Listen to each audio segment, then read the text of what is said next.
Hey, what's up, guys? It's Jordan with the Laundromat Resource Podcast. This is show 85, and I'm pumped you're here today because today we have on the show Brian Riseland, who is well on his way to escaping the 9 to 5 through laundromat ownership. And I know a lot of you guys out there listening to this either have done that or are dreaming of doing that. And Brian shares a lot of really great tips onto how he's making that journey there. So you're definitely not going to want to miss this one. We cover a lot of territory, a lot of turf. And big thanks to Patrick out there who suggested asking guests to send in pictures of their laundromats just so we can see them. So if you're interested in seeing Brian's laundromat, a few pictures of it, head over to the show notes at laundromatresource.com/show 85, laundromatresource.com/show 85.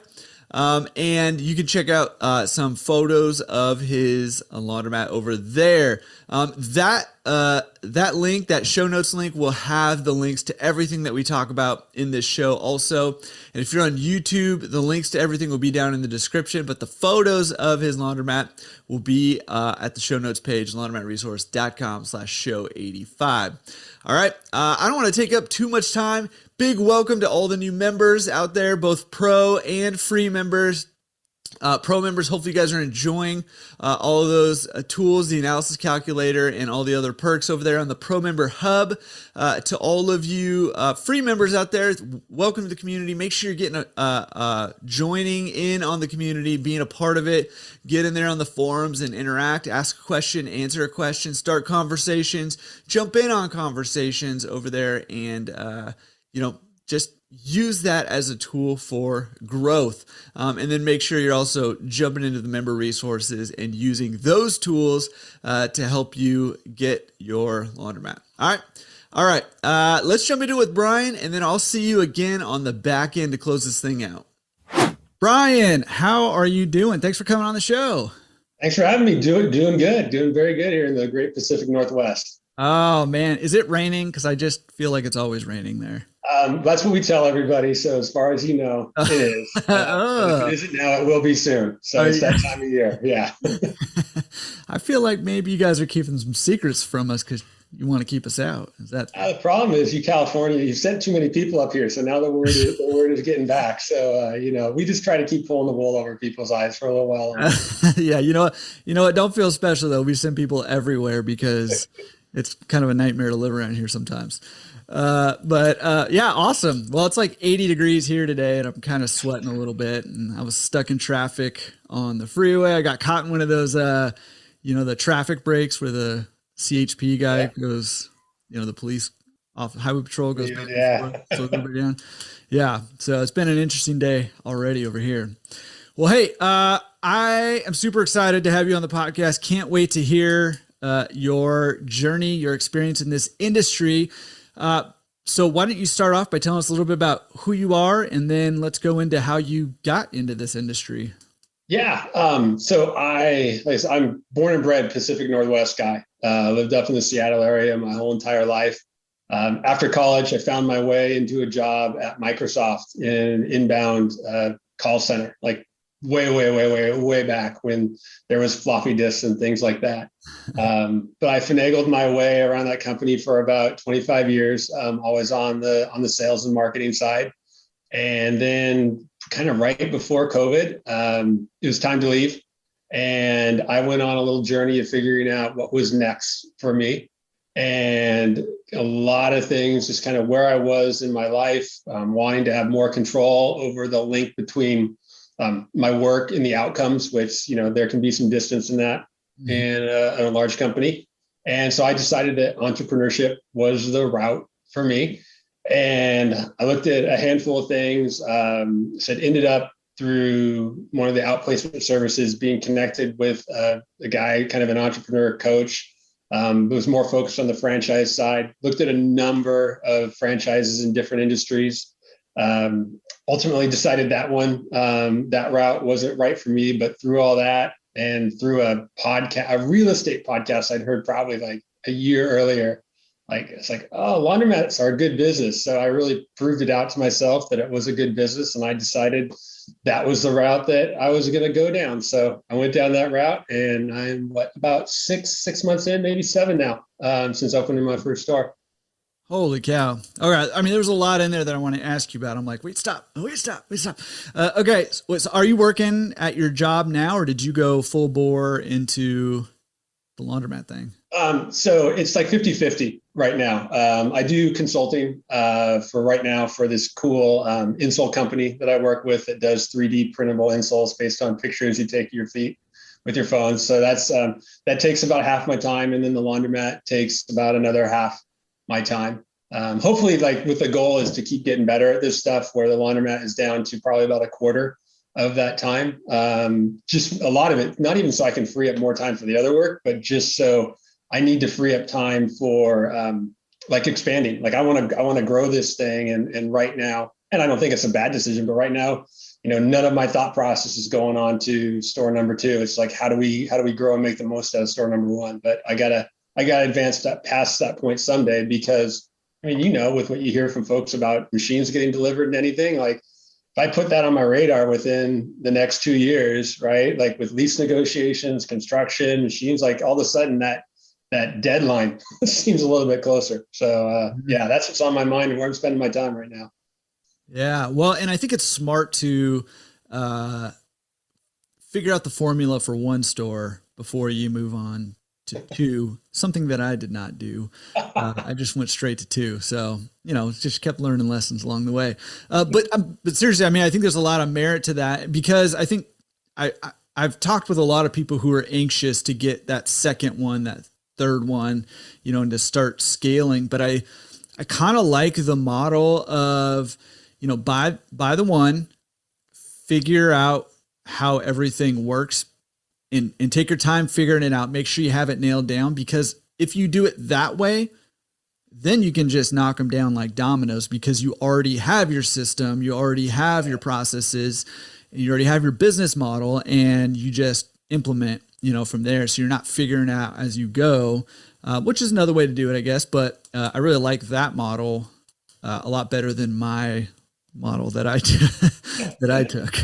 Yeah, well, fortunately, I think my pragmatic nature led me down that route, and I have no regrets about not being farther down the path right now, because it seems like every month brings some new experience that you didn't expect. I shouldn't say didn't expect. It's funny, the stuff like from listening to your podcast, being on the message boards and things like that. It's anytime like a unique situation comes up, it has always been for me. I'm like, yeah, it wasn't a matter of if, it was a matter of when, because I don't think anything has been something that I haven't read that someone else has already experienced. So it's just like, okay, here it is now. I get to deal with it. How are we gonna go forward? Yeah, that's it. And I mean, it pays off to have that mindset too. Not the if, the when. That way, you're prepped for it mentally when it comes. So, okay. So, I mean, your goal, or one of your goals, in getting into laundromats was to kind of escape the 9 to 5. Is that true? Yeah, definitely. Like, I'm 52 years old.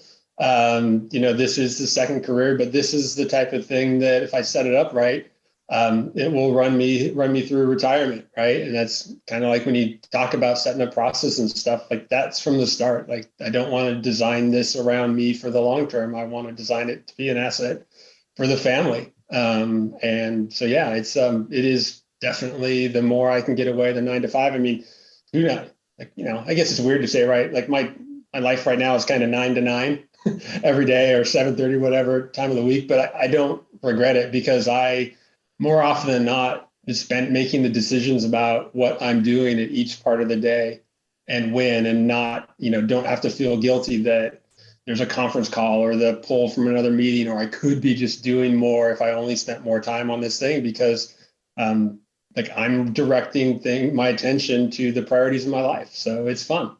Yeah. Yeah. I always, every now and then I see the meme floating around that's like, entrepreneurship is trading, the 9 to 5, 40-hour work week for the the 100-hour work week to work for yourself, and I mean, I think there's something to that, but I love kind of that perspective of, okay, you're focusing on the things that are going to be moving you forward, and you're going to, you're focusing on the things that are, creating an asset for you. When you have a job, you're not creating assets. You're trading your time for money, which again, there's nothing wrong with that. However, building assets, creating assets, buying assets those last, especially if you set them up right. So yeah, I like that. Just an interesting, different kind of satisfaction from doing what I did for 25 years that I enjoyed and had a great run. But like I said, it's just having more control over where my time and attention goes, and more direct link to the outcomes is a better place for me to be right now. Yeah. Well, I mean, I love what you're doing because I talk to people all the time. Every single week I'm talking to people who their goal is to escape the 9-to-5. So as somebody who I would say is 50% escaped the 9-to-5 and merged into the 9-to-9, what advice do you have for people? Because that's kind of a scary step, right? I mean, if you are going to merge into like even going 50-50 with your, consulting and business owners, that's still a scary step.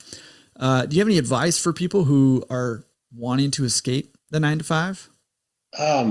For me, it's like, as I mentioned, I'm pragmatic. It's also like know your numbers, right? Know what it's going to take. And, in my case, I have an awesome spouse who is still employed full-time in technology. And, the way we've planned out kind of the next 5 or so years of our lives, if my thing needs to be paying off kind of when she's ready to ramp down. But, I know what the monthly nut is that I need to contribute to the household right now. And I make sure that happens. And it's just like, I guess, know your expenses. Right. I mean, and it's weird, but you'll find out over the course of this conversation, I'm a numbers guy.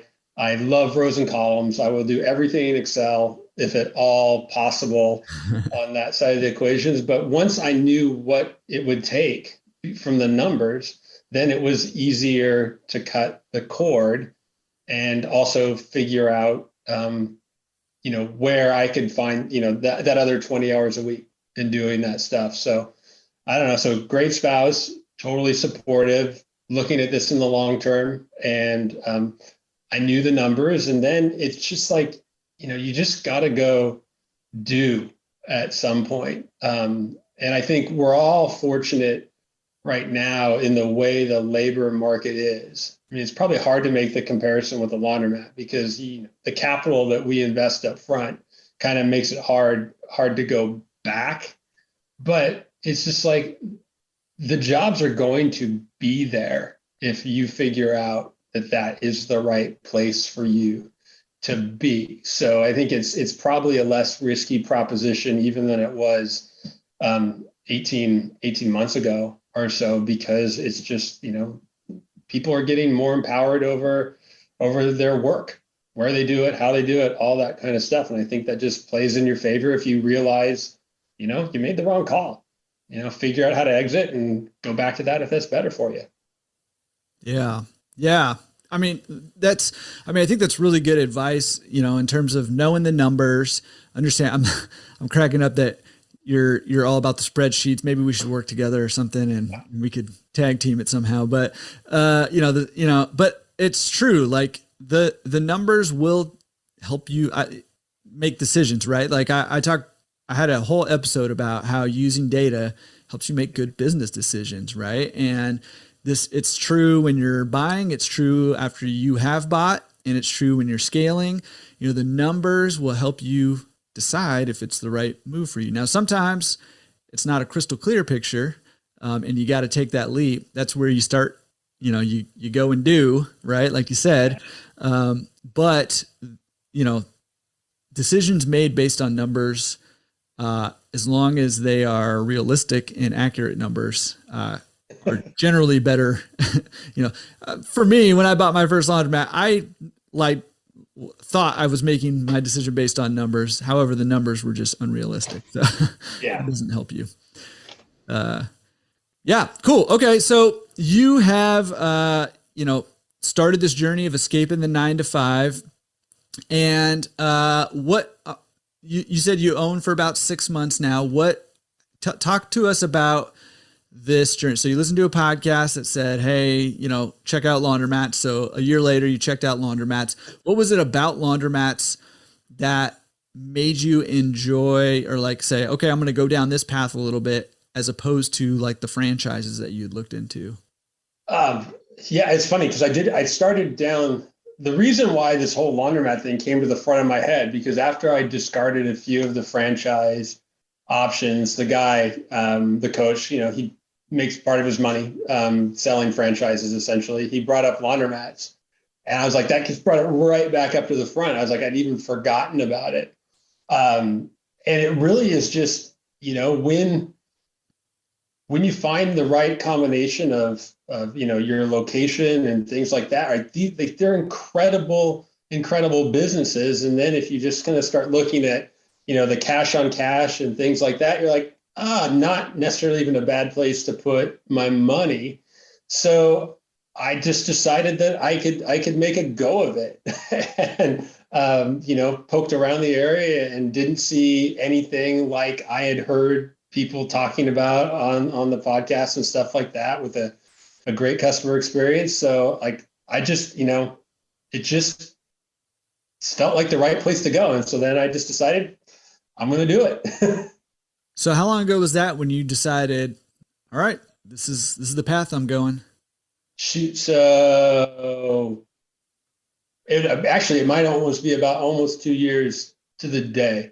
Yeah, it was about 2 years to the day, because I'm probably about this time doing, like the discovery day with the franchise company, and kind of really doing my diligence on them. And then, yeah, by mid-March, I decided that like I was going to go forward on my own, and took a little bit to I ended up partnering with a really great distributor and kind of given their workload.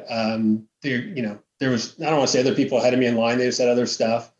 And we lucked out. Like once we started looking at properties, we found where I'm at now is the one we found on day one. But it took forever. It took 4 or 5 months to negotiate the lease.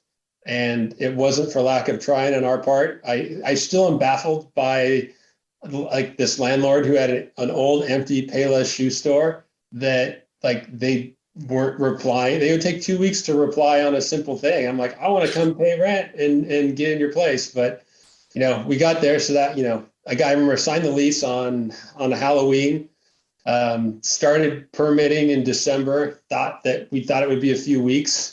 But ran into, I think they told us like 14 weeks on the permit side.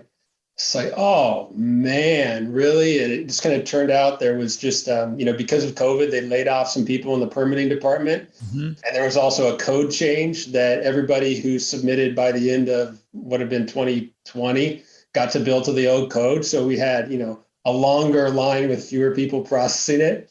But, once it got out of permit purgatory, like we built in like 90 to 100 days. Like I feel still so fortunate that I'm probably the only construction project where every subcontractor has showed up like on time or finished like when they said they would do. Because, I was just, I figured I'd have my whole summer to continue goofing around. But by, July 26th of 2021, our doors were open. And so, yeah. All right. So, I mean, you can't just tease us with something like that. What is your secret? Because that is like, I just know so many owners who are building right now who are pulling their hair out, trying to get contractors to, go on time. Are you cracking a whip, or did you just get lucky? No. So like I partnered with Sesco.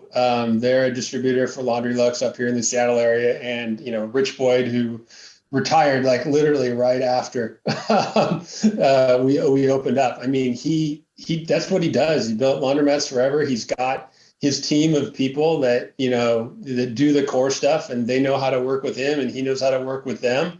And we filled in around the edges on some other trades locally. And,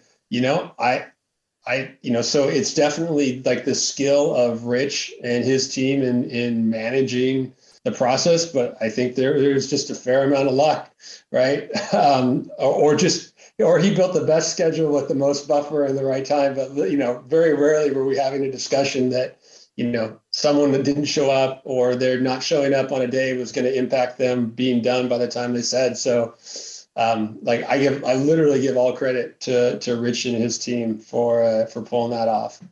Yeah. Once again, another just, kudos to working with a good distributor. If you find a good distributor, hold on to them because they're like gold when you find them. And so awesome.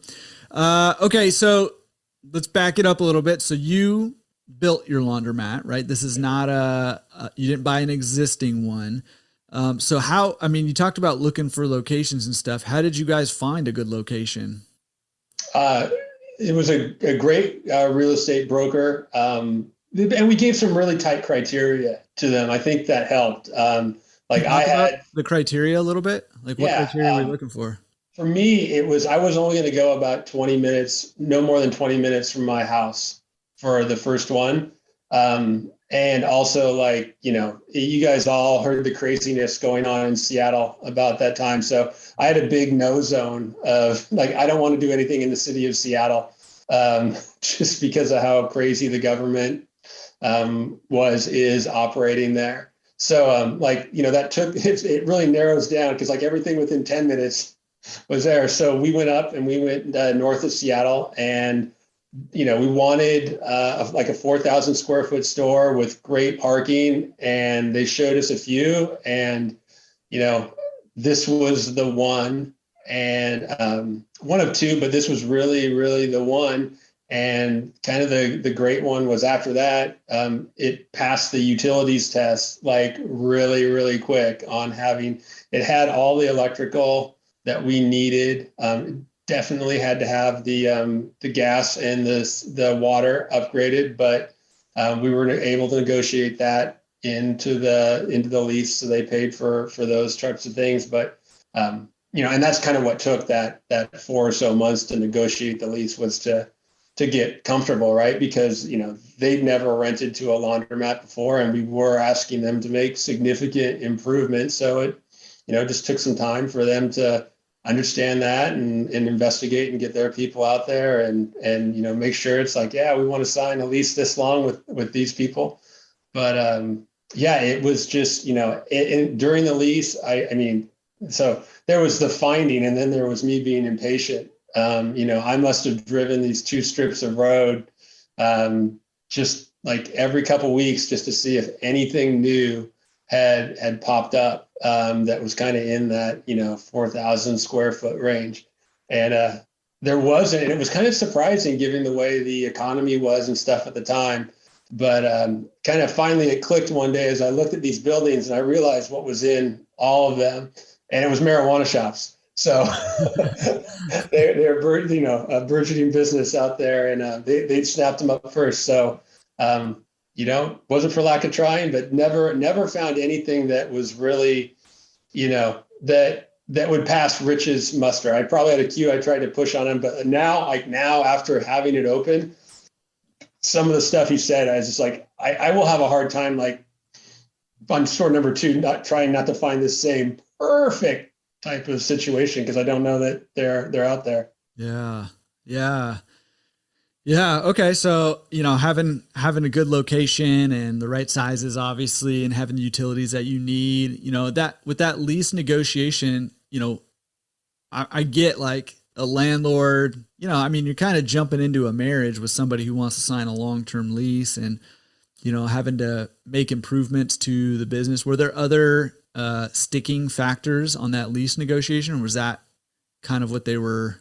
Oh, that was it. I think the probably the last thing that we stuck on was kind of the clauses that the financing company wants in there. And like that was literally, again, like why you partner with people with experience on this stuff. Like they knew that would come. They knew how to explain it to them. And, they also, they kind of looked at, when we looked at the terms up front, like we knew what we could give on and what we couldn't. So like that was one of those things. So we went for trade-offs in other areas when they needed something from us. But yeah, it was just kind of a negotiation. Yeah. Was there anything in particular that kind of brought them around? Like, okay, we're feeling comfortable with you guys, or was it just kind of that whole process of feeling each other out, building some trust, negotiating? Yeah, I think it was more the latter than any specific moment. Still not sure if we weren't negotiating against someone else, but they never brought him up, but that could have been why it took so long. But it was just, like I said, it is a marriage, a long-term agreement, and we wanted to make significant changes to their space, some of which we're asking them to pay for, so they had to get comfortable with that. Yeah. Yeah. And if they have an option of like putting in a laundromat that's going to require larger water lines, more electrical, doing some plumbing and the concrete, and some of this build out, or they can throw in a marijuana shop that's really not going to require a whole lot of disturbance. Yeah. I can see why, a landlord might have second thoughts about that. So, but all right. So you found your location, and you're working with Rich up there, who's helping kind of coordinate everything. By the way, I'm sure you know this, but the permit purgatory thing, I mean, that's pretty universal across the country still, even right now. And I just did a webinar with Mark Stern from Eastern Funding and a couple of just all-stars in the industry who are building right now. And everybody's kind of saying the same thing from all over the country. It's tough right now because, like offices are still government offices are still closed down, or they're understaffed and stuff's backed up and everything's just moving slower. So that's pretty common to have that. And luckily for you, you didn't have the other common difficulty, which is construction delays. I'm sure you probably ran into some inflated costs. Oh yeah. Yeah. What was that like? It was a little, I mean, you hear the context going on around you, and you kind of deal with them sequentially throughout the process. And then all of a sudden you get to a point, you're like, well, wait, like we had the buffer and it's gone, and I need to come up what, and then, it's just like, and you're like, okay, here's where we, yeah. Okay. I mean, it was just, materials, but, even the trades, like there was no lack of business for them in the Seattle area. And, it was just, so it was a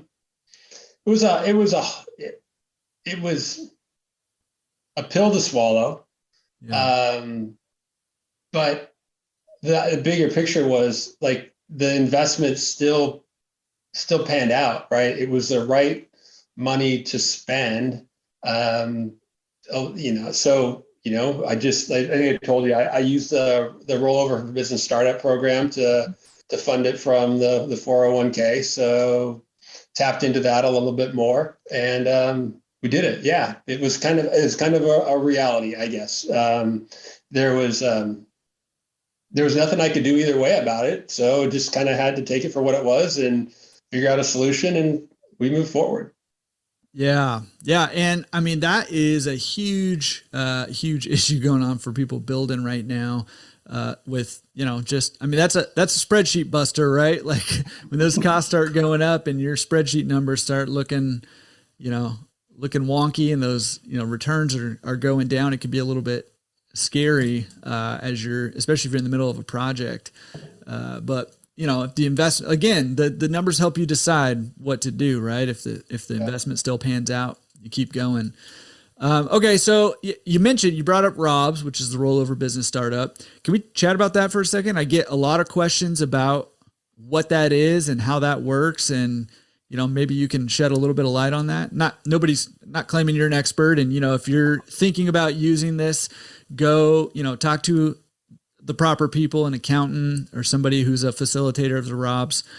So this isn't advice, but just out of curiosity, your experience, what was, do you have any insight on that for us? Yeah, I mean, I was fortunate. I got hooked up with a company called Guidant Financial that this is what they do. And it was fairly painless. I mean, ultimately what you end up doing is you set up a 401k plan that is your own 401k plan. And then you move money from in my case, a 401k or an IRA into that plan. And the investment of that plan is the business.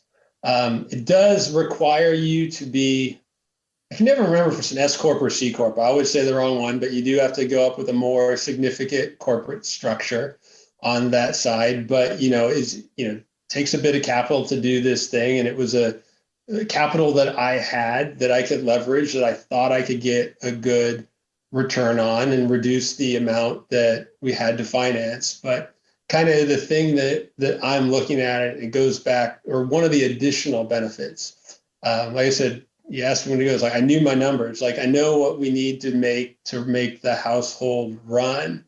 And I'm hopeful that most of the growth in the business, I don't have to tap into it with a large salary or things like that, where I can just grow the business and then that will be paying dividends into my 401k, which will be result in less of a tax hit for us in the long term. So, that was kind of that two benefits. It's it's capital, but a good return and maybe a more tax efficient way of taking advantage of the growth of the business that I expected. Yeah. And so, just for anybody who's not familiar, it's utilizing your retirement funds. You can't utilize, you have to utilize certain retirement funds in order to, fund a startup. And so, if that's something that you're interested in, maybe you have, retirement funds that you'd like to use, the ROBS is a good one, to look into because, a lot of people have gone that route for, using their retirement funds in that way. And it's allowed them to get into business with capital that, is already sitting there ready to be leveraged, ready to be put to work. So definitely check that out. Okay. So getting back to your deal. Yep. You've found a location. You have gone through permit purgatory. Rich has helped you kind of coordinate your, the construction and machine installation. I mean, did you hit big machine delays, or was it okay because you were getting delays anyways? So I think I was probably, I want to say the last of the on times, right? Because the permitting took longer than expected, the machines kind of arrived on time. Rich had leveraged his great relationship with Laundromat to make sure that my machines didn't go elsewhere while we were waiting. So everything kind of came together at the right time. Man, look at you. You're just lining up the good luck here. Aside from the permit stuff, man, I mean, I love it. Rich, way to go. If you're listening to this, kudos to you. Maybe you should come back out of retirement, help some more people out. Okay. So you didn't hit really any delays. You said 90 to 100 days or so, and you're ready to fling open the doors.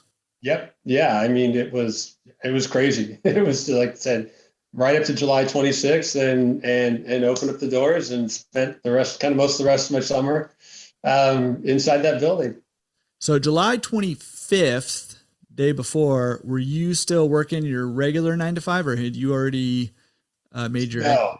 Yeah, I was kind of long past that. That was, you lose track. But I was still, so I shouldn't say that, leading up to that, I told you, I have one consulting gig right now. I actually was carrying two leading up to that, and kind of probably about a month and a half or so before we knew the date. That's when I ramped down my other engagement to be able to say not say focus more time. It was just like, I guess, focus more time during the afternoon instead of at night Right. on getting the business set up and running, because, my skill is on kind of the sales and marketing on operations side of the house. There was literally limited to no value I could provide on the construction side. So, there's only so many times you can tweak your website, or, manage your Google My Business profile, or, explore what technology you're going to use. So I just, kind of tried to keep money bringing into the house until I had to cut it off. Yeah. Okay. So, all right. So that was July 25th. July 26th, the doors are open. Can you just talk to us a little bit about how are you feeling that day? I mean, it's been like 18 months or so leading up to this point, from when you had the idea to opening the doors. So what was it like that day when you opened the doors? It was fun, right? It was a kind of the culmination of the journey. And now it was really like proving that the ideas you have and, what you've learned, that people want to do it. Probably was just most nervous on, like, how do you get the team that you're building? Like, it's just like, how do you also be a leader as you've really never done these things before, and you're doing them alongside them to figure out how you want to do those things. So Yeah. that was probably the most nerve wracking side of the equation, was just like, okay, like I said, I took lots of notes. I wrote down lots of things and tried to set things up, but you can go to all the classes too, but until you have to, clean out a soap compartment that's full of fabric softener and do that stuff, like, you don't know exactly how you want to do it. But you just do it, and you just make sure that your team knows that you're learning and mistakes are going to be made, because there's really no mistakes that we could make at that point with like brand new machines and things like that were going to be permanently harmful. Right. Right. But we can make mistakes and we can learn. And, they could probably tell you about all the frustrating emails or long texts, I would say. And week 2, we're going to change the way we do this to that. And week 3, we're going to go back to doing it this way, and, all that stuff. But it was just, for me, it was just part of the process, and, just kind of that whole growth mindset and wanting to learn. It was fine because I expected it. And I think probably the, kind of out of all that blah, blah, blah I just said, was making sure that as a leader, I made sure everybody else could be as comfortable as they could be in that environment of constant change and tweaking. Yeah. It sounds like we need a course on how to be a leader when you don't know what you're doing.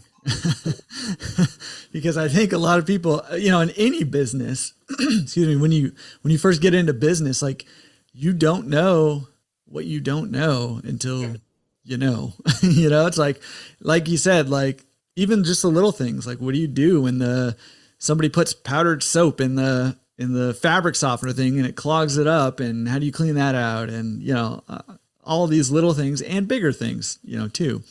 So yeah, that's funny. Okay. And so, did you guys do like a grand opening, or did you just fling open the doors and say, we're here? Open the doors. Yeah. I'm advantaged. I'm a standalone building on a major arterial, like in the part of the parking lot that's nearest the street. We would even find out during the process, people would see it. We put up the signs early. They would message us. It's like, when are you coming? Like, all this stuff. So, we purposely, like I said, we were learning. Like, I was scared to death of bringing in too many people to do stuff. So we just, figured it would be, we'll go for like 6 weeks, and once we have it, down, then we'll do a grand opening celebration. But then by that point, it seemed kind of superfluous to do this other thing that was supposedly the opening. So we just kind of just kept on going, and people, kept coming in. So it's been good. We've been very, very well received by the community. I'm so fortunate of that reception. Yeah, that's awesome. I mean, that's a testament again to that location that you picked. What's out of curiosity, what's the competition like around you? Are there laundromats nearby or what does that look Yeah. like? Yeah, we have like two that are in like about a mile, 1 mile north, 1 mile south. Um, like the one about a mile north is tiny, probably bordering on zombie mat.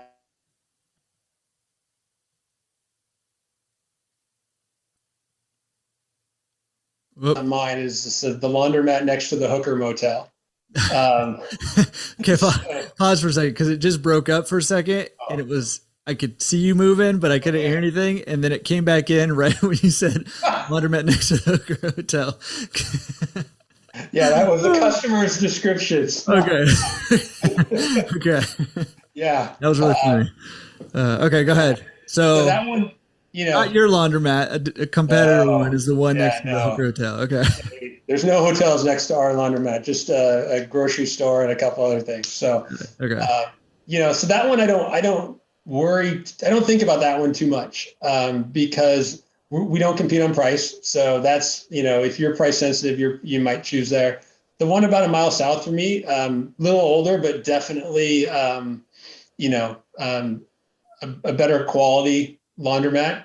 Um, but like I said, I thought there was a spot for this with a better customer experience, and I said we've been like just super fortunate at the reception that we've gotten. Now, did you guys have like a ramp up in terms of like your revenue and income, or were you guys like profitable like from the get go? How did that look? Because I think that's a big So fear that a lot of people have, right? Like, I'm going to open the doors, and am I going to be profitable, and how long is it going to take me to be profitable?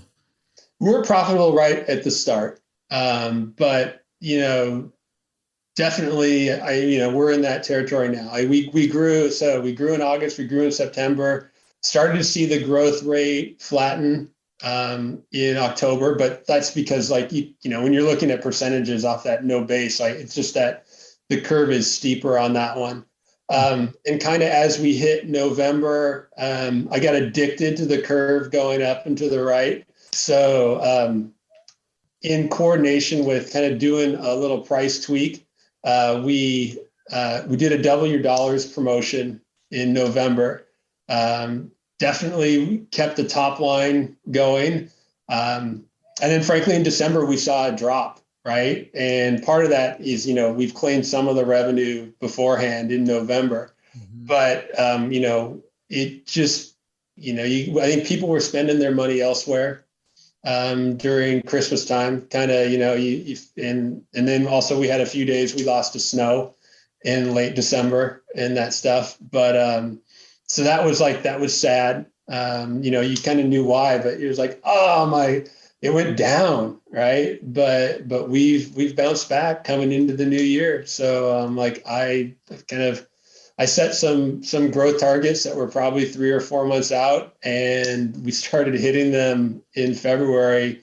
And I don't know why. Like I've done some marketing and things like that, but it doesn't explain. Like I need to go do a route of like the 4 or 5 laundromats in the 5 mile area and just make sure that one of them didn't close or something because yeah, we just set a nice little blip here that I don't think is explained by the marketing that we put in the market, kind of in the kind of going back to December, January timeframe. Yeah. Well, I mean, it's better than the other way where your income goes down and you don't know why. But I mean, it's definitely worth, digging in and finding that why because, you want to do more of whatever happened. Now, if it's somebody who closed, well, that's something different. But, if it's something that you're doing or words getting around or whatever the case is, you want to fan that flame, right? Yeah. It's like I just kind of expected I would keep everybody that came in, the new customers and I did it for anybody. I didn't double your dollars because you're new. It's just like, hey, anybody come in 1 week, we'll double whatever you put on the card. And like I just figured that would keep things going up because I look at kind of on the revenue side, two things. There's the card load for me, and that's my top line. But there's really what I monitor is machine revenue. So how much of that stuff is getting claimed on there. And, I said that it's just like the machine revenue slowed down too. It's like, oh no, did I mess up? Like I was probably most concerned about like how many free washes was I giving away to people that were never going to come back, and did that happen and all that stuff. And it was false. So kind of gritted my teeth going through mid-January, and then, kind of the pattern started to reverse back to where we saw them before. So I'm feeling a little better. Yeah. Awesome. You mentioned marketing aside from the double your dollar. Well, first of all, I hear great things about the double your dollar, and that's something that you can do when you have your card store, right? And you can't really do that when you're a coin store. So, there's a plus side for the card store, but, how did you promote that double your dollar promotion? Mainly, so we did signage in the store. We put it up on our social media, but we don't have enough followers to say, it was that. We also had started our engagement with Spinner at about that time. So they took out our, all the cards out of Laundroworks, at least were registered. And we took that registration information and started marketing to those people. But it was probably mostly like word of mouth. I think might have been it. Like they said, we tried a few things. It just wasn't clear, but we definitely pulled in, new customers that week. And, I'm looking at it now, I still see about a third of them have been in the store within the past, month on that stuff. And, so it's it kind of, I was probably like looking at it more as a new customer acquisition type of tactic that just built up some goodwill with everybody that was there. But kind of as I've watched it over time and kind of tried to do the best I can to extract information out of Laundroworks to see how much of that balance of free washes was getting sold off and stuff like that, and what was I still on the hook for. The takeaway for me out of all that was, I was hoping to acquire new customers, and I did, and but I also saw a bunch of people that only came in that week and didn't come back. So over time, I'm really evaluating that more in the light of my return customer growth, which is up like 50% since October. And that makes me happy because I got to do less to fill the top of the funnel. That's right. And I think, focusing on that churn rate and, just in case you're not familiar with churn rate, that's like how long you're going to, keep those customers. And you can really track this when you have a card system. It's hard to do with the coin system, but with the card system, you can track that churn rate. And, basically that's how long are your customers going to be your customers? On average, how many are you going to turn over, every month? And, obviously the lower the churn rate, the better, because it's cheaper to keep your customers than it is to gain new customers, right? So really focusing on keeping your customers is crucial, and it's not the sexy thing to do. It's not the exciting thing to do, but it is, it's super valuable to, give your current customers an experience at your laundromat that's going to keep them coming back, keep that habit, and that rhythm of them coming to do their laundry with you going, because, it's more valuable even sometimes than adding new customers. And, it's funny, like return or new, right? People want the same thing. And it seemed like motherhood and apple pie. Like it seemed like obvious when I was talking to Rich about the design of the store and stuff like that. And, you can do all these things, but, go look at my Google reviews on the store. The number one thing people talk about is it is clean. Right. It is clean. And somebody who was in last week, she said, I can't believe that this place is as clean as it was when I came here the first week that you guys opened. Right. It's that customer experience. It's kind of like we can't just survive on kind of the wow that, people come in the first time and they're just like, oh, wow. Like I didn't expect a laundromat to be like this, as they dump off a bucket of quarters for us to change into bills so they can use them in the card machine. But, that's not durable, right? If that's all they experience, and they come back the next time and it's not the same, right? That's not it. Like we every day, if you ask my people, like the number one thing that they're doing is they're cleaning, right? That would probably be a better title if they really want it. Is just cleaning and engaging with customers. Like just go read your reviews, right? That they'll tell you what matters, and it's like so we just continue trying to stay really really clean. Yeah. Well, and that's it, man. That's taking care of the basics, I think is kind of the key to this business, right? And just do, provide the same experience, like be the McDonald's of your area, right? Provide the same experience every time. It's going to be clean, it's going to be friendly, it's going to be a positive atmosphere, and the machines are going to work. And if you got coins, the changers are going to be full, and if you got cards, then the card machines are working. And I mean, if you can do those things, then I mean that's a recipe for success in the business. Now there's other things you can do on top of that, but that baseline is, why we have so many zombie mats is because people don't take care of those basic things. Like it's like cliches are cliches for a reason. Like the fundamentals are the fundamentals. It's like if you execute well on the fundamentals, that gives you permission to try other stuff, or maybe not permission. It's probably a little bit of hyperbole, but um, if you try to build fancy stuff on top of poor fundamentals, you probably aren't going to get the return on your fancy stuff that you expected, because it kind of ends up trickling down to the customer experience. If they find the seams in your experience, and that gives people a reason to choose something different or not change the habit, right? Like that's kind of why I look at that return customers, and I go and I look at the cards that were new that week in November that we did that stuff. And it's like, okay, have they come back, right? Have they loaded more money on their cards? Or are they just still exhausting that promo balance, right? Like those are like we've earned the permission for them to keep serving them. They've changed their habit, and now they're with us. Yeah, I mean, there it is. And that's it, right? Like the whole key is to help potential customers develop the rhythm and develop the habit of coming to your store and being your customer, right? And so by giving them that consistent positive experience every time that they can expect, man, it just makes it easier and easier for them to, stay in that groove and stay your customer, keep them.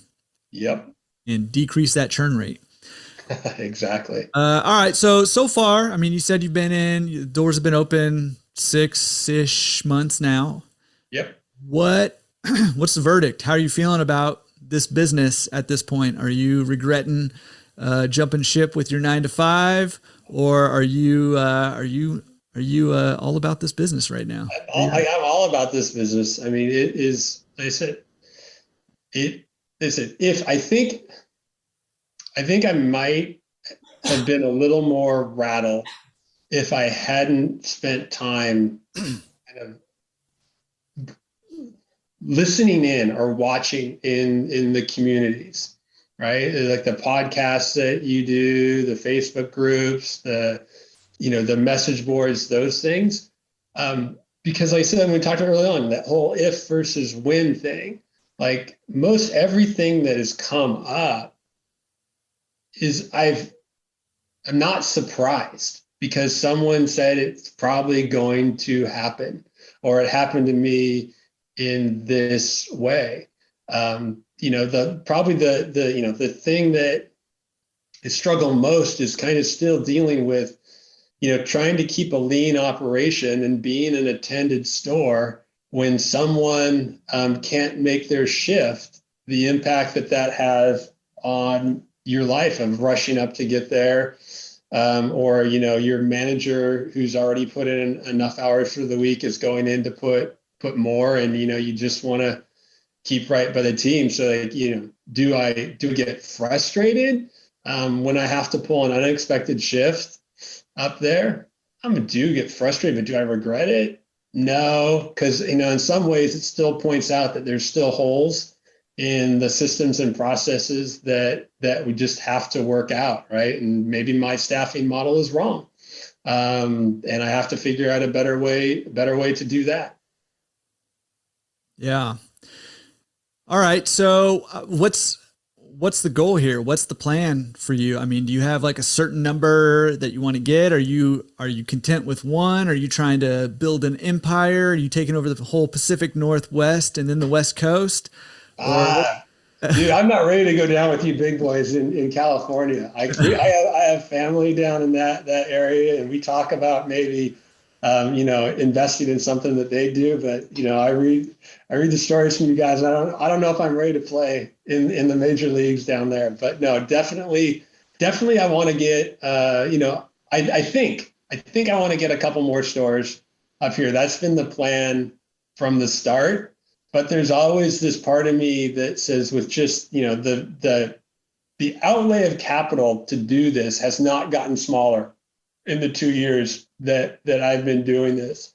And should I go down the route of being more aggressive at building out the business by going harder on pickup and delivery and utilizing the machines that I already have?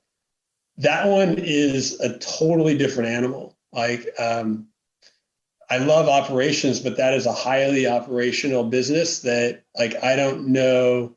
Like, I would have to find a really, really strong person, leader in that area to do that and bet ahead of that stuff. So I still feel like there's a couple more stores in my future. Ideally, if I could find one to buy, I think that would be great. But kind of, you heard me, like, I love my 4,000 square foot standalone building on a major arterial. And, it's just like, I know how that model works. And I kind of keep looking for that next location, maybe a little smaller, because kind of, I would probably go north, and the population just goes down a little bit there. Everything's pretty spread out here anyway, even when we're dense. So, or it's like rent's crazy where the people are dense. So who knows? It's like, I sometimes I drive by this area and there's all these new apartments, and I'm just like, I should just drive a truck through there. So yeah, I mean, the jury's out. Definitely want to grow, needs to grow to meet my aspirations. I guess the house still looks like building another store, but still, like I said, I still feel like 6 months in, I'm still getting my feet wet. So there's still things to learn, and not, other than internal pressure, there's not the internal pressure to make that. There's not pressure to make that decision right now on how I grow. Right. So, I mean, are you guys doing pickup and delivery now, or drop off laundry now, or are you not doing that yet? We are doing it. It was hilarious. So, we use Sense for our point of sale and stuff like that. And, I wanted to take a pragmatic approach opportunistic approach to drop off. And by day 2, we had 4 drop off orders. It was just great. It's like, oh, wow, we got to learn how to do these. It's still like a fledgling part of the business. But, there's definitely opportunities to grow. And like, I definitely want to do pickup and delivery, but like I said, there's still a lot of other stuff in the queue ahead of it on our operational side. So that's why I like the DoorDash integration with Sense, right? Is I can get those opportunistic customers. Like, they come in, they find us, and it's revenue that I wouldn't have, and I'm happy to take it, and that's great. So I can learn how to do this. And that's fine. It's just weird how, and it's one of the things that kind of frustrated me in general about, participating in the different laundromat communities that are out there is, there's all this X won't work, right? DoorDash pickup and delivery won't work. Signage doesn't work. No one reads it. That doesn't work. And all I just want to say to people is just put didn't work for me. Put for me at the end of that sentence, right? Because there's 800 million ways to skin a cat on this stuff. And like right now, for me being able, if I wanted to take advantage of, I call those opportunistic, pickup and delivery customers. We don't see, we see a couple of them more than once, but usually they're kind of in and out. and gone, right? I get those without, I can opportunistically take advantage of those opportunistic drop-off ones. Now, when I get a quorum of people in an area where it makes sense to run a route and do a schedule, like, okay, we can do that. But until then, I get to keep learning, and I get to make some money, and I get to make some more happy customers, all that. Like, it works for me. Doesn't mean it's gonna work for you. But like signs, like I put up more, every time. I don't have a ton of signs. I'm super thoughtful about the signs. I don't like to have a lot of no signs, but kind of every time we add a sign, we end up with just a few fewer questions, right? Because like the card system, the first time in your store, it doesn't make sense. It's funny, you talk to customers and they think it's their fault that they don't understand. Like, I have to go to this machine and get a card, and I have to set it on this little card reader until it reads this thing, and that how the dryers work. It's just like, no, once I teach you the secret handshake, you'll know how to use these things. It's not your fault, but it's people, they don't necessarily always like to ask questions. Like, we'll answer them, but just putting up a little sticker around the machine that says pods go in the machine, not in the compartments, right? I know enough people read those within 1 week that the amount of time my people spent cleaning pod packages out of soap compartments, like that was worth it, right? So somebody read it, right? So it's fine. Anyway, that's my probably rambling rant on that stuff. I mean, I love that rant. I love it. I love it. I love it. Cause I think we do have, as an industry as a whole, we do have that quote unquote doesn't work mentality. And, one of the things that I think is refreshing about what's happening in our industry is we're getting a lot of new, like fresh blood into this industry who's a little more thoughtful about the way they're running their business, or a little more business savvy, a little more technical. And a lot of, people who are getting in the business who are brand new don't know any better than that's not going to work. Right. And so they do it, and, sometimes it works for them, and that I love saying, just add for me at the end of it. Right. Because there is, and it's one of the things that makes, I think, this business great, is there is no one way to run this business. You can run this business in a myriad of different, in fact, there's a ton of people who've been on the podcast who run it a myriad of different ways successfessly and are achieving their goals, whatever those goals might be, in different ways with this one business. So I love that. And I was going to let you keep rolling with that rant, because I am like 100% on board with what you're saying there. No, but it also, for me, over time, it's been reflective of the communities I choose to participate in now. Like I said, I will research things, even the smallest purchase, to death. And I can tell you the amount of time I spent trying to learn everything I could before I opened this store. And, but I've pruned that down now, because there's just, there's definitely places where people are gathering.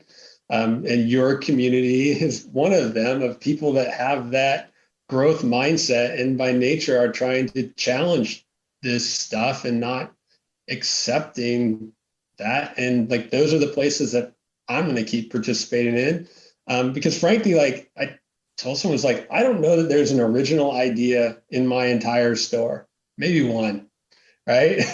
But I went around and looked at other people's, and I listened to what people were talking about on the podcast and things like that, and I just pick and choose the stuff that I thought would be reflective of the vision that I had, and how I wanted to run a business, and how I want that business to fit in my lifestyle. So yeah, I mean, it's just fun to be a part of that stuff and figure out. And they talk about, I can't imagine joining the industry at a different part, because you hear like you're on your own and you're solo, and like just hearing it was just you and Dave talking yesterday. Probably I listened to it yesterday on the podcast that you just had, right? And it's kind of like my time lurking around the industry maps pretty well to the time you guys have been spent. So I don't know any different, like of being out there on your own and not having people talking about this stuff. So I'm super lucky that I've been able to glean from so many people over the past 2+ years, in setting my place up to be what I thought reflected what I thought was the right thing. Yeah, that's awesome. Yeah, very cool to hear that. And, thanks for sharing that. All right, we have a section called Down to Business. And Down to Business is, all right, let's just talk a little bit more about your actual business, get a little details about it. So where are you located? I'm in Everett, Washington. It's a suburb of Seattle, probably about 25 minutes north of downtown Seattle. Okay. And so you own one laundromat, right?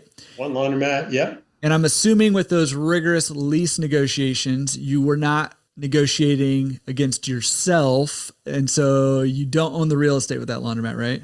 No, and I tried. I tried to get a clause in that I would get first right of refusal to buy, but even my agent laughed at that, and he told me, like, if you get it, good on you. But I'll tell you like 5 reasons why they won't give that to you. But I tried.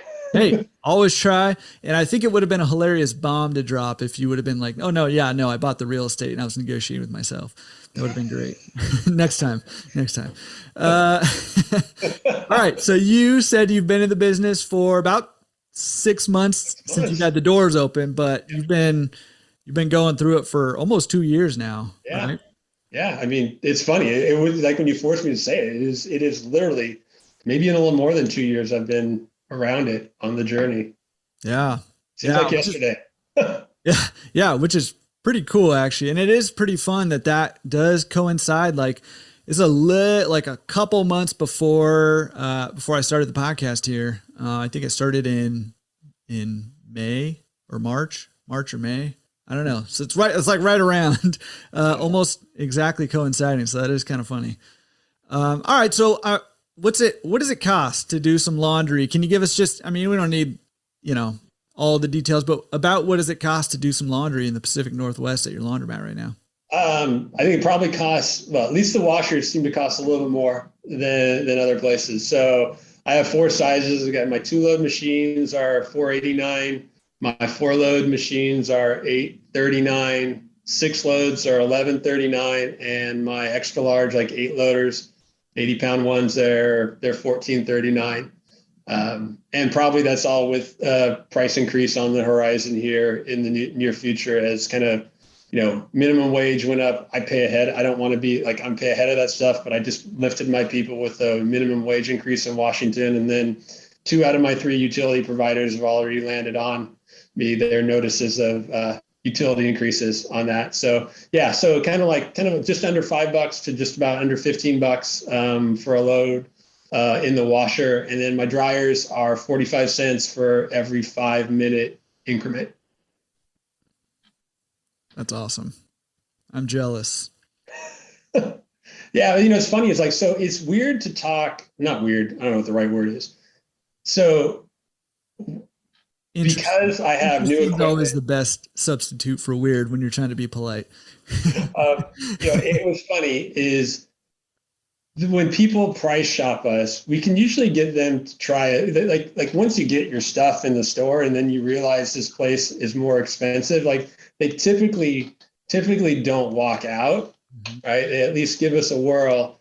And kind of what I was hearing, at least kind of really early on, was their total cost was ending up similar to what they were paying up at the, probably the better laundromat that's just south of me. Because the dryers would operate so much more efficiently and they would get out of there a little faster. So, so that's my per prices, but kind of when you look at the all-in solutions, I may be more comparable with those folks right now. But like I said, I probably within the next 2 months, I gotta land a little price increase coming up to deal with the stuff that's been landed upon me. Yeah. About just out of curiosity, about how much more are you for the washes than the better place that's north of you? I think it's probably $1, probably about $1 per. Well, yeah, I'd say that probably on the smaller ones, and I bet you on because I can't remember on this one. It's been a while since I've been in there, which reminds me I should go back. Is I'm probably $2 or $3 higher than them on the large and the extra large machines, I would bet. Yeah. Yeah. So why do you think I'm like, so here's why I'm asking this question is because we talk about a lot on this podcast, and like I know just a lot of top operators say, hey, don't compete on price. You mentioned that earlier. You don't compete on price, and it's all about adding value. So why are customers coming to your store as opposed to maybe the other one up the road if they're going to be able to do it cheaper there? What are you offering that maybe this other laundromat's not? You have any Well, answers on I that? have a better experience. Like it is a better experience. And it kind of depends on what you're looking for. Like I talked about, it's clean and my people are there all the time, right? The machines are new. The other ones down the street are probably like 10 years old or so.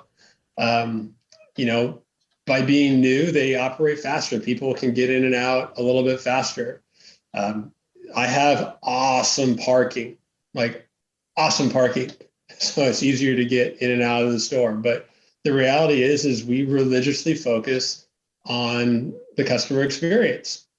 And, fortunately, 90% of that, the clean and safe was known up front. And then it's just a matter of kind of where you tweak on the other 10% to make sure that you're still, being where people want. I mean, like, here's a weird one. I love that word, weird. So because I'm a card store, you have to, our bathroom's unlocked with a card, right? And the card, because of the way Rich set it up, because he knows these things, has to have $1 on it, right? And it is amazing how many, when you have homeless people and such that are in the area, that putting $1 on that card, right? And it is funny, there'll be a customer once a month that will tell you, just like, they figured out, like, I know why you got the bathroom like that. It's like, yeah. And they like that because they know like there's going to be fewer surprises. And when they go into that bathroom, it's going to be damn clean. Yeah. Yeah. Well, yeah, which is smart. I mean, that's a veteran move for sure. Cause I mean, that is a big issue that I think a lot of laundromat owners deal with is trying to keep those restrooms clean. And we've had people on the podcast before say, hey, I'll tell you how good your laundromat is doing based on your bathrooms alone, which, but I mean, I think there is some kind of truth in that, if we're taking care of our bathrooms, we're taking care of our laundromat basically. And I like, the veteran move of, nobody can just find a card off the ground and then just, come use that bathroom. You got to have something on it. Yeah, So love that. It pays off. Like it's been working out. One of the many tricks that Rich designed in. So I was super fortunate to have a great partner in building this store. Yeah. All right. Going back to your business. Can you talk to me a little bit about turns per day? Yeah. It's kind of like, I like to look more, like you heard me talk, I look more at the number of customers that are coming to the store as a benefit of a card system.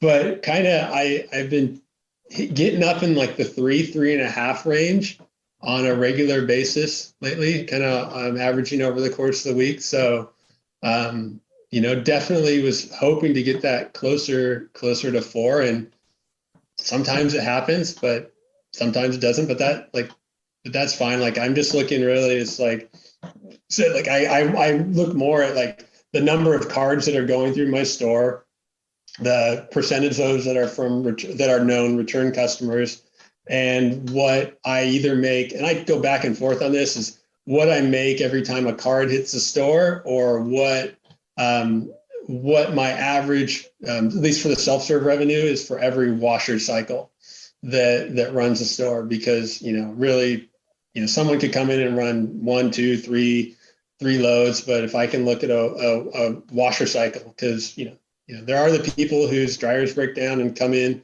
but those are the edge cases. So like right this month, I'm leaning more towards just watching what my machine revenue per washer cycle is and tracking that. But yeah, turns about 3.5, I think, is where I'm sitting right now. Are you keeping track? This is a little bit off topic, but I'm just curious about this as, you know, a self-proclaimed numbers guy that you are. Are you keeping track of how long it is between customers' visits? I would like to. So one of my frustration coming from tech is that a lot of the tech in this industry is like 10 years behind, Welcome. right? Welcome. And it's still useful, but so um, I end up hand coding a fair amount of data um, from Laundroworks reports into my massive Excel spreadsheet. That just gives me like to be able to religiously track like what my most best hours and stuff like that are. But because the industry was built on turns, right? Looking at data by customer is super duper hard. And I just think it's because nobody is asking for things like that. So for me, this another company I'm doing consulting for right now, like we run our business off of Shopify.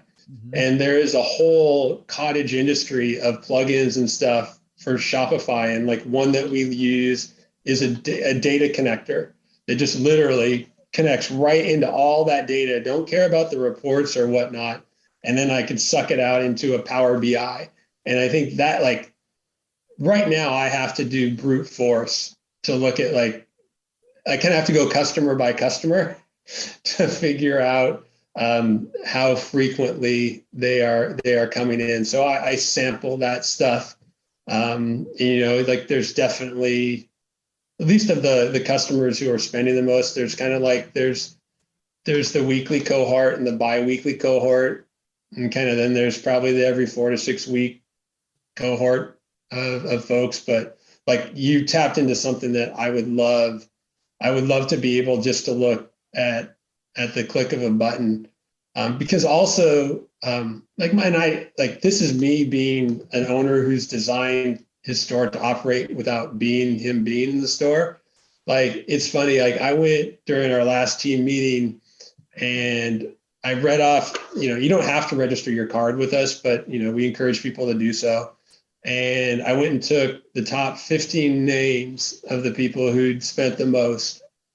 And literally, I just read their names, and someone, if not multiple people on my team, knew those people, Mm-hmm. right? And they're like, "Yeah, I'm not surprised."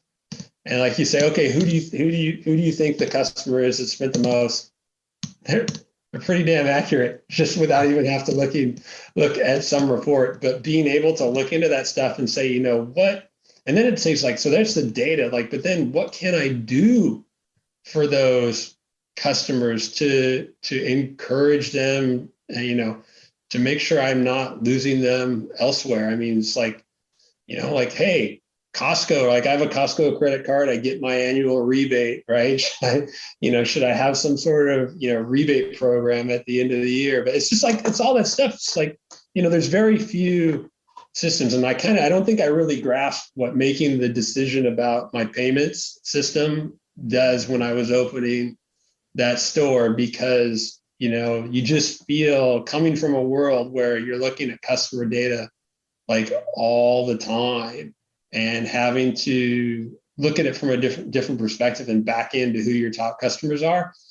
It just doesn't seem like the right way to go about it. So like on my list of projects is to see what it would take, like to connect with Laundroworks and write a data connector that would just suck the data out, into Power BI, whatever Google's thing is, whatever, like, but there's not enough time in the day for that stuff yet. So I'm still hand coding it, but it's on my mind. Like I think, and I know it's one of your hot topics, right? Is just data and things like that. But like, I just wonder, like how can we get data out of whatever systems we have as individual operators to help make our businesses better?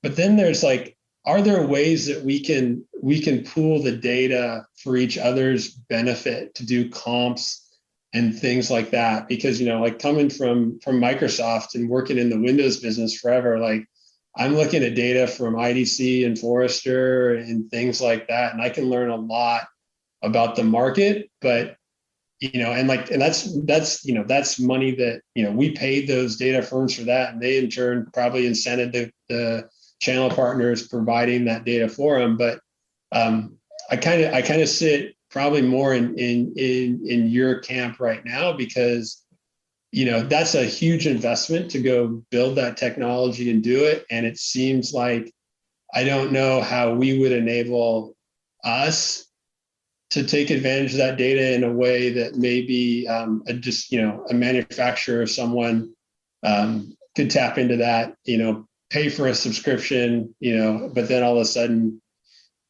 figure out how to open new stores where.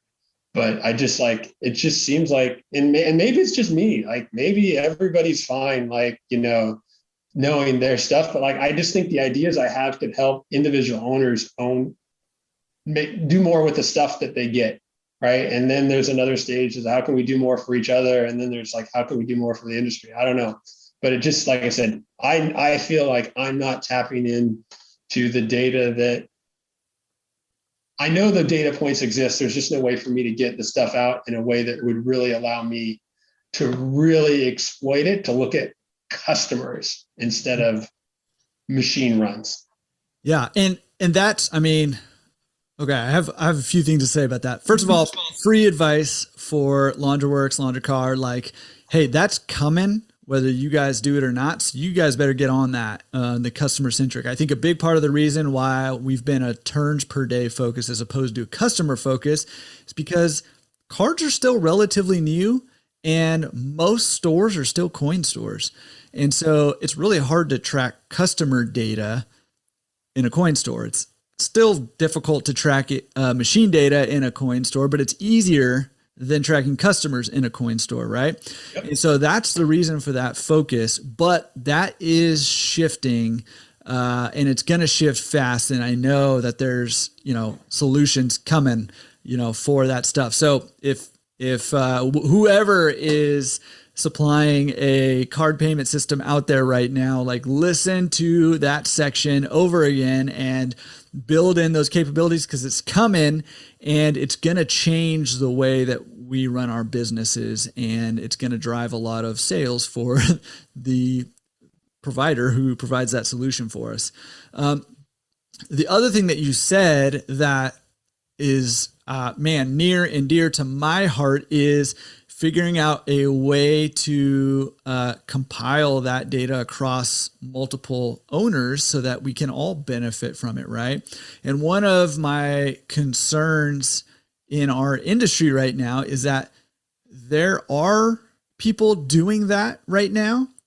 It's just not individual owners who are doing that. It is manufacturing companies and et cetera, right? And who are building laundromats in some of our backyards and stuff like that. And we're not going to be able to compete unless we can figure out how to get the data that we need to make good business decisions, and how to compile that data, even anonymously on a larger scale, so that we can, see more of industry trends and see, what things are working and when they're working and why they're not working, and all the things that we need, customer behavior data, all that stuff, and compiling all that together is, I think, going to be the wave of the future for our industry going forward. It's like you said, I think you're spot on, right? It's the front end, right? It's not a function of now, it's just a function of how the majority of the businesses are run, right? And as things change, I just think that the more we take a customer focused approach on this stuff, the better off we are. And, there's just, the technology everywhere is just democratizing industries of all types, right? And there's just, it definitely takes an investment to get there, but there's no reason, right, that there's not some way, in the way that, Shopify and WooCommerce have really, made it incredibly easy for anyone to open up an online store, right? That we all as laundromat owners shouldn't have really simpler ways of getting customer data and making our business run that way. should we choose to go that route. Yeah. Yeah. And like you said, we're behind on the time, so we need to, get this thing going a little quicker. All right. Are you fully attended? Fully attended. Yeah. All the time. Okay. Do you have one person there all the time? Do you have multiple people? Do you have people overlapping? How does that work? Overlap. Yeah. It's an overlap. There's, kind of, basically if you come in on Saturday or Sunday, you're definitely, going to usually see two people there, except the tail end. Kind of the Mondays, Tuesdays, we usually have more than one, but it's a lot of times is that other one is focused more on weekly maintenance tasks, and then just serving customers and doing keeping the soap compartments clean and things like that. Yeah. Okay. And are you 100% card? Yes. Nice. All right. I mean, did you find any, we kind of talked a little bit about the learning curve of adding the card. Did you get much resistance from customers? I think that's a big fear of a lot of people of going to card, is that they're going to alienate people who are just used to doing coins. No, no resistance. I think it was surprise, right? Because most people, and still, I was there just yesterday and traded in $60 worth of quarters from a woman who, she doesn't use the laundromat that often. She's like, I wish I wouldn't have spent all the time gathering up all these quarters. How did she get $60 worth of quarters right now? That's what I want to know. Jeez. Yeah, I didn't ask. My bank will give me $20 a week. I'm like, good grief. So, but it was funny. So one of the laundromats within a mile of me, they are a card store, right? But they charge for their cards. And so taking the customer up to the machine and saying, you need to load money onto a card. And then they say, so I have to buy a card. And you say, no, give you the card for free. Like that overcame like 95% of the objections on that stuff. So, there's still stuff. There's people that get frustrated, right, about leaving a few pennies and stuff on the card. And I understand that. But, I made the decision and yesterday when I wrote the check for a new box of cards, like, yeah, it's like, they're not free for everybody. I don't feel good about that. But, honestly, like when you look at the decisions like that, it's hard. But when you look at customers and the people that are spending, $100 every 3 months or whatever, like that dollar, it's just, I don't care. It's a cost of sale on that stuff. So yeah, like I said, when I looked at that, all the new cards that went out during that week, we did the double dollar promotion. And, you look at the tail end and like you look at their load value and stuff, you're just like, they loaded 5, doubled it up to 10, and they were out. And they essentially lost $1 on the card. You're just like, whatever. But then you go to the other end of the spreadsheet and you see the people that kept coming back, and you're like, okay, I'll continue at least for now to eat the dollar for that card. See, I reserve the right to change my mind on that. Yeah. But it just feels like in an era of loyalty cards, it just seems weird to charge for that. But I bet you by the time I start reconsidering that, I'll start. I do have this wonder in my mind about how long is left for stored value cards, right? Or if when I build store number 2, if I'm going to go straight to just accepting credit cards at the machine. Don't tell me that. I love my float, right? I love seeing that number and pulling in that revenue early on, but I also just because you take it, and it's funny. It's like my card is red, right? And one of the 2 or 3 of the banks operate up here. Their cards are red. So you used to be kind of think you could spot people and if they're putting a red card on the card reader, and then all of a sudden you realize, oh, it's a Wells Fargo card. And they're like, why can't I put this on the machine? And it's like, yeah, let me take you over here and stuff like that. It's just like the behavior is changing, and I'm probably. I'm in technology land, so I'm probably dealing with people who are more in tune to card and app-based payments. But, there's my long-winded answer to your very short question. Did you get a lot of pushback on it? Not that I remember. Yeah, but there is that learning curve and all that. So, all right. Last question for this section is, how many hours are you spending on your business right now? You're 6 months in.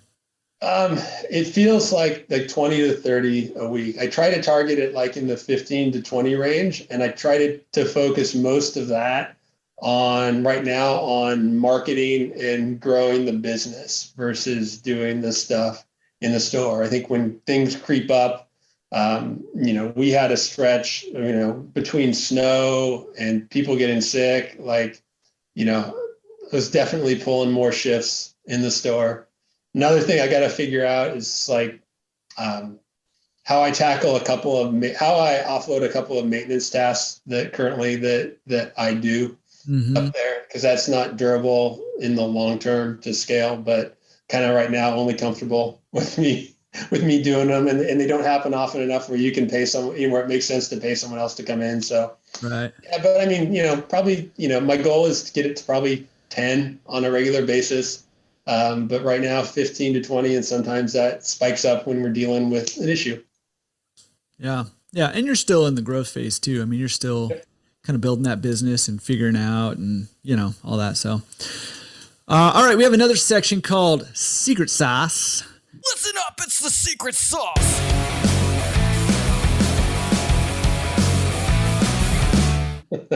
And secret sauce is, hey, what advice do you have, or maybe what's something that's working in your business right now that maybe other owners can implement to help them improve their businesses? Just focus on the customer experience. Make your decisions based on what the customer experience is. That's what the root of everything. And at least I consider it. I think, you could argue, we'll take example, the people that, my pricing is set, with nines in the last digit, and we sell cards in whole dollar values. And there's one gentleman that was very mad that, there was 46 cents left on his card that he couldn't spend. But, the conscious decision was, we could provide a better experience by having a card-based store. So I would just say in general, just look at everything you do and decide if that's the customer experience that you want. It doesn't often cost that much, but just if you focus on the customer experience, usually good things are going to follow. Yeah, great advice. And I mean, that feels obvious, right? It does. But it's not obvious. We've all been to enough laundromats to know that either it's not obvious or people aren't willing to put in the effort and the work that it takes to create a good experience. Because it does take some effort. It does take some work. It does take some planning and some thought, and some leadership skills, and sometimes some leadership skills leading people, in things you don't know anything about yet, and so it does take some work to do that. However, the payoff is, so much higher than not focusing on the customer experience.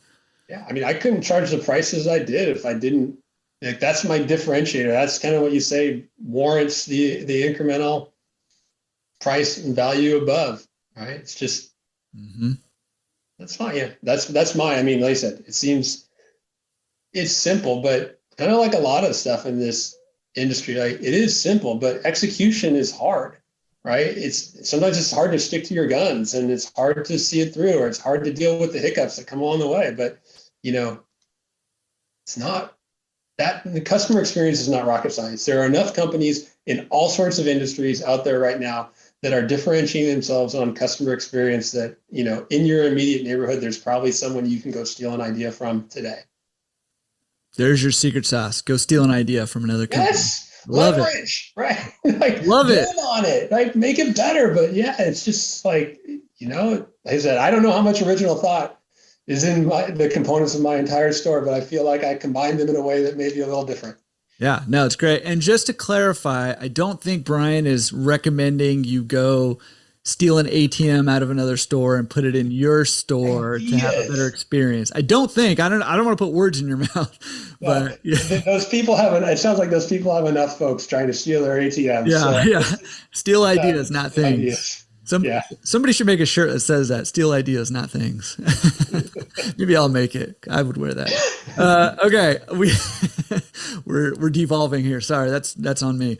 We have another section called Pro Tips. Pro tips. And Pro Tips is for people who are where you were at maybe 18 months ago, where you're like, I want to buy a laundromat or I want to build a laundromat. Like, what do they need to know before they venture into this business? I mean, what I wrote down. So, you got to find a good partner, right? Like you more than anyone, like reinforce that knowledge into me on the journey, and right, and like the importance of the kind of trust but verify, and being appropriately skeptical. But honestly, like here's like I told you I couldn't do anything in construction, right? I spent a lot of my time like tweaking my website and things like that. I should have put all that time. Like, you gotta have a website. Just put all that time into Google My Business, right? Make sure that you nail that profile with everything, and everything goes there first before social and everything like that. Because when I look at and I like when I said the number of people that are searching and things like that, like I know they're not actually searching for me, but I appear on a map and things like that.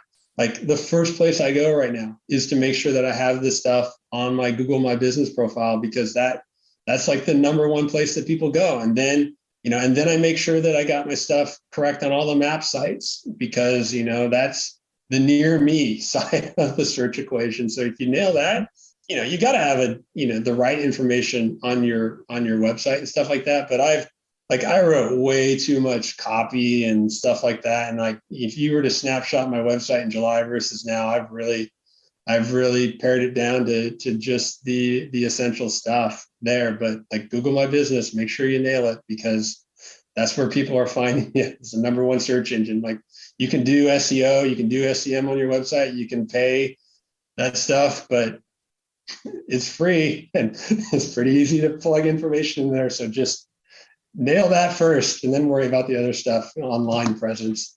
Yeah. And as somebody who has a company who builds websites for laundromat owners and other business owners, but laundromat owners specifically, I would wholeheartily concur with that. Like, we want you to have a solid website, for your laundromat. We do think that's important. However, you're exactly right. And we'll tell people this all the time, right? Like, your Google My Business is going to drive you more customers than your website will. It's important to have a website and for somewhere for people to go to get a feel for, you online before they get a feel for you, in person a lot of times, or to relay information.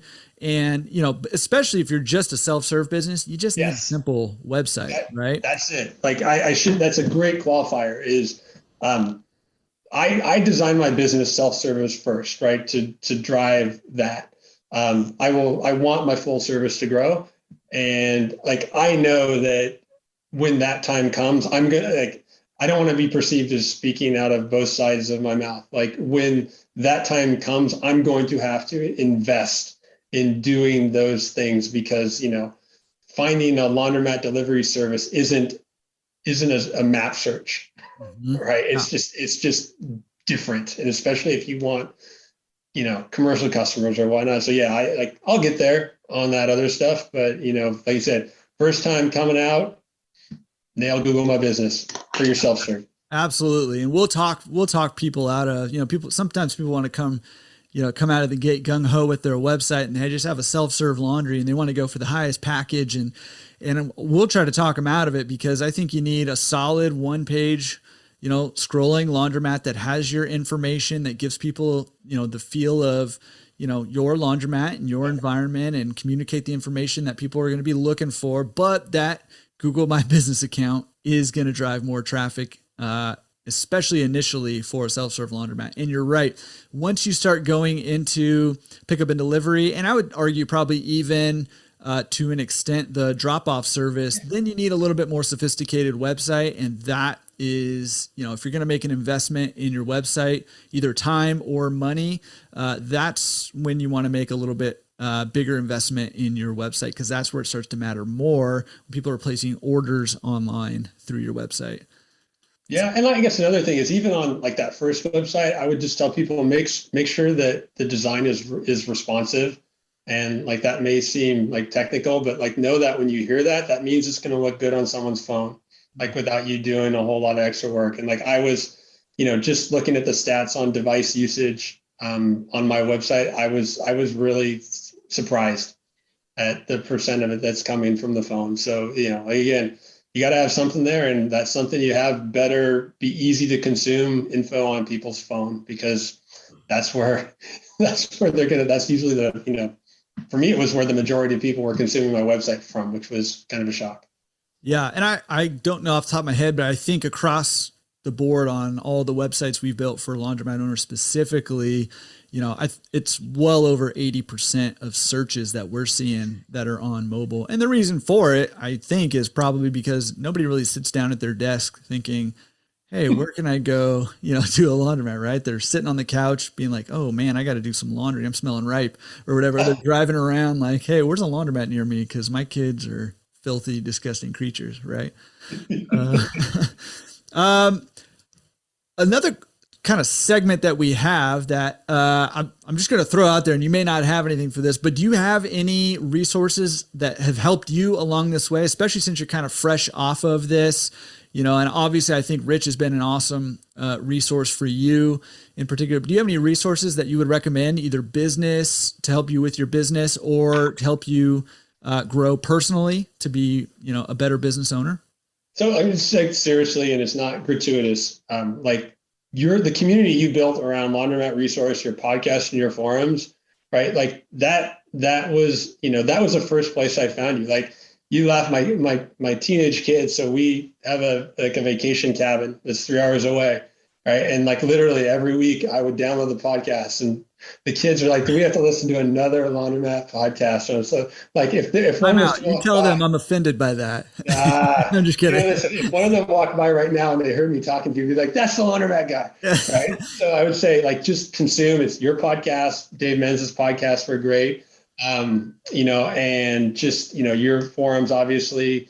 And then like now that I'm in the business, there's a couple of the Laundromat Owners format on Facebook that have been like, those are the ones that have been probably most helpful on like the real time experience of running a laundromat and the things that come up. Outside, like, personal development, probably, I would say that the thing, like I'm a numbers guy, right? I come from tech. I would say it's worth a dabble for folks to look at objectives and key results, OKRs, as a way to run their business. There's a great book, I think it was by Intel, but there's more of a story one called Radical Focus by Christina Wadke that like was more impactful, and I think it's easier to consume on how this might impact your business.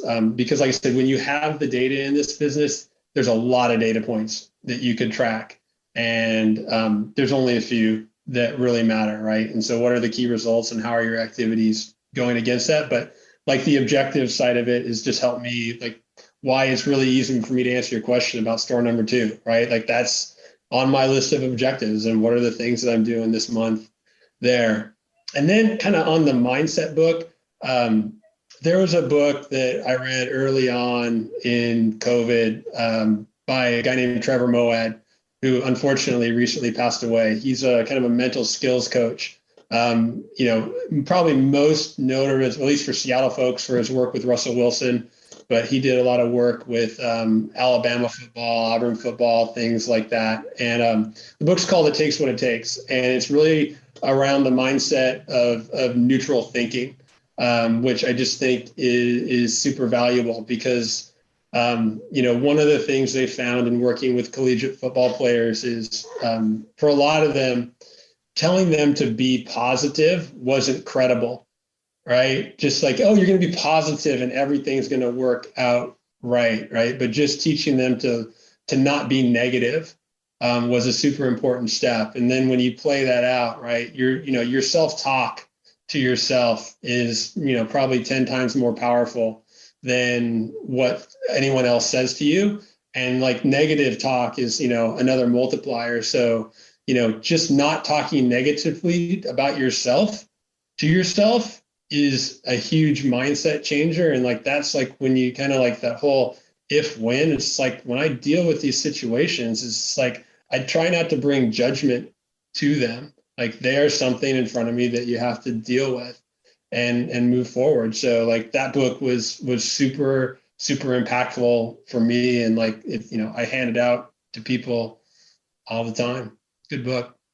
Yeah, that's awesome. I haven't read that one, but I'm going to. I'm thinking back as you're talking to like when I first bought my first laundromat, right? And I was sold, that it was going to be easy. I was going to have to go once or twice a week, collect the coins. I was going to make a boatload of money and, should be good to go. And when it didn't turn out that way, there was just an immense amount of stress and pressure. And I mean, it was really like mentally taxing, right? Because I'm like, it's not supposed to be like this. It's supposed to be easy. And like 95% of people or whatever succeed in this business. How am I one of the 5% that's just falling on my face, right? And all this friction that I was feeling because I expected it to be one way and it was kind of the opposite of what I was expecting, right?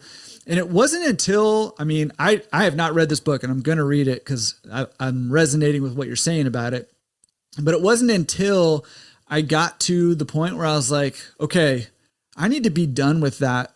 It's just going to be easy. And, I'm not going to have to spend any time there and I'm going to rake in the dough. I need to be done with that. Right. Because, and kind of like the title for me is like money, like it takes what it takes. Right. Like I'm going to have to go every single day for a while until I figure this thing out. Right. That's what it's going to take. So that's what it is. So I shouldn't stress out about it because, it takes what it takes to succeed in the business. So I haven't read it, but I'm going to. And the thing is like, that's what he talks about. Like when you pursue excellence, like, and he talks a lot with athletes, they think that when you're pursuing excellence, you're going to have a whole range of choices. But honestly, if you're going to be an excellent youth athlete, right? But you talked about yourself, your choice is narrow. Like you want to be in the Olympics, right? You have a very narrow set of choices that, like you're ruling out all these other things that could take up your time because you're choosing to go down this path. And it's just like, look, if you want to be excellent at something, it takes what it takes, right? I love that. I'm going to buy that book. I will have links, by the way, to Radical Focus, to the It Takes What It Takes book, and everything else we talk about. Those will be in the show notes, or if you're on YouTube, they'll be down below. To Brian, this has been incredible. In fact, here's one thing I'm going to do real quick. I'm going to use the code word orangutan, and if your kids don't tell you the word orangutan, then you'll know they did not get to the end of this podcast. So, here we go. We're going to test this out and I want to hear whether they got there or not. So kids, orangutan, that's your code word. No, this has been incredible. Thank you so much for sharing. I love your perspective on how you're approaching this business and your insights into, in particular, I was just like getting so fired up on the inside when you're talking about, customer focused data and, how that would revolutionize your business and the way that you are able to run your business. And, man, I am pushing hopefully for some of that to be moving in that direction. I know that it is in certain arenas and it cannot get here quick enough, for my liking. But anyways, thank you for taking this time, sharing your story, sharing your experience. Last question I have for you. Yes. I know for a fact that other people are going to be resonating with you and are going to be interested in, gaining the wisdom that you've gained over the last couple of years, going through the journey that you've gone through. What's the best way for people to get a hold of you? Yeah. It's simple. Email is good, right? Because that way I can respond when we have time, but it's just Brian at laundry-genius.com. Very fitting name, by the way. A little brand stuff. And then I'll put my little plug for the thing. I literally just put it up today because I had to do something, but I'm going to build out, I don't know if it's a newsletter, a podcast or what, but I went and bought the domain name laundromat.tech.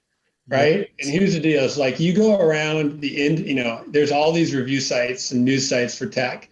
And I gathered so much information, this stuff that I think I'm going to start trying to be like this little laundromat tech hub the good old technology reviews sites of like this thing has those features and whatnot. It's hard to compare, right? And that's why I think the information needs to be out there in some format. The one thing though is like any line of business software, like it's hard to really know like what does what and how unless you're using it. And like I don't have multiple laundromats to pit everyone against each other. So I think I'm going to try and spend more time just interviewing other laundromat owners on how they are using tech in their business. And hopefully people can glean that information that way. That'll help them in making those decisions. I support that 100%. Cannot wait. I will be an avid subscriber to whatever format that ends up taking. And you'll have to let me know if there's anything I can do to help kind of push that forward. Cause I think that's huge. I think that's a big, and I think it's timely because tech is becoming more and more integrated into our business more than ever before, even though we are still a little bit behind on the times. I think we're catching up more rapidly than we have been any point in history, really.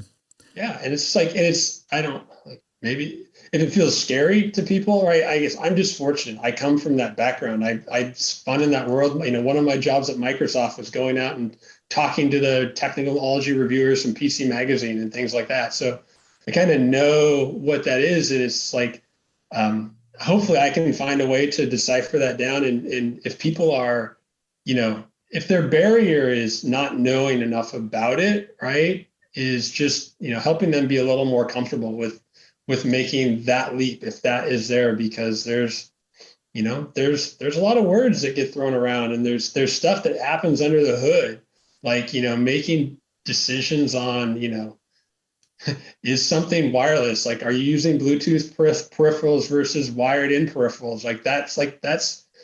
Those are decisions that you need to make sure you're comfortable with the repercussions if something goes wrong. And if you don't know that question to ask, then, you just go on and you get scared to death the first time your wireless peripheral doesn't connect, but it sure does look pretty on your counter. That's right. That's right. Awesome. Well, I'm a huge supporter of that, huge fan of that, and I will help you push that forward. Awesome. So when you're rearing to go, you let me know, and I'll promote that every way that I can. So awesome. Love it. Brian, welcome to the industry for one. And thank you once again. This truly was, I told you before we started the interview that I'd probably say how awesome this was, but truly, I'm not just saying this. This was an incredible interview, and I really appreciate you taking the time to do it and to share all your experience and also all your knowledge from your unique perspective. So I appreciate you, man. Thanks for having me. Like, I am just like, I've stolen so much from the community that you've fostered. I'm just hopefully be able to start giving back now. Good. Put back the ATM machines that you've stolen. Yes. Right now. All right. We'll have you back on when you get that laundromat.tech going.